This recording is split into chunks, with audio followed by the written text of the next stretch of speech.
তোমাদের অনেকেরই মনে হতে পারে ও তো নিজেই ভালো করে রান্না করতে পারে না, নিজেই শিখছে, আবার রান্নার ভিডিওগুলো আবার শেয়ার করছে। তো আমার রান্নার ভিডিও শেয়ার করার পিছনে দুটো রিজন। ফার্স্ট অফ অল, যারা আমার মতো নতুন নতুন রান্না শিখছে তাদের আমার রান্না আশা করি অনেক বেশি হেল্পফুল হবে, কারণ আমার রান্নার মধ্যে আমি বেশি একটা ঝামেলা রাখি না। পাশাপাশি ব্যাচেলার প্লাস স্টুডেন্ট ফ্রেন্ডলিও বলতে পারো। আর সেকেন্ড অ্যান্ড মোস্ট ইম্পর্টেন্ট, যার কারণে আমি আমার রান্নার রেসিপিগুলো, আমার রেসিপি না মানে আমি যেটা রান্না করি ওগুলো শেয়ার করে রাখি। কারণ ফার্স্টের টাইম আমি রান্না করিনি, বাট যখন আমি সেকেন্ড টাইম রান্না করতে চাই কিভাবে রান্না করেছিলাম তো সেটাই ভুলে যাই, কারণ অনেক দিন আগে আমি রান্না করে থাকি, দেন আমি আবার রিপিট করি। যেমন এই রেসিপিটাই ধরো, এটা অনেকদিন আগের বানানো একটা রেসিপি, যখন সজনা পাওয়া যেত। আর এটা আমি এই কারণেই বানিয়েছিলাম যাতে নেক্সট ইয়ার যখন আবার আনা হবে সজনা, তখন যাতে আমি এই রেসিপিটা আবার বানাতে পারি। কারণ আমি যদি মনে করি না আমার মনে থাকবে, আমি ভুলবো না, সেটা সম্পূর্ণ ভুল। আমি ভুলে যাই, আমার মনে থাকে না, যার দরুন আমি এইভাবে ভিডিও শুট করে রেখে দিই আর তোমাদের সাথেও শেয়ার করে দিই,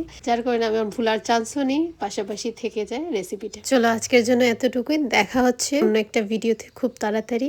বাই।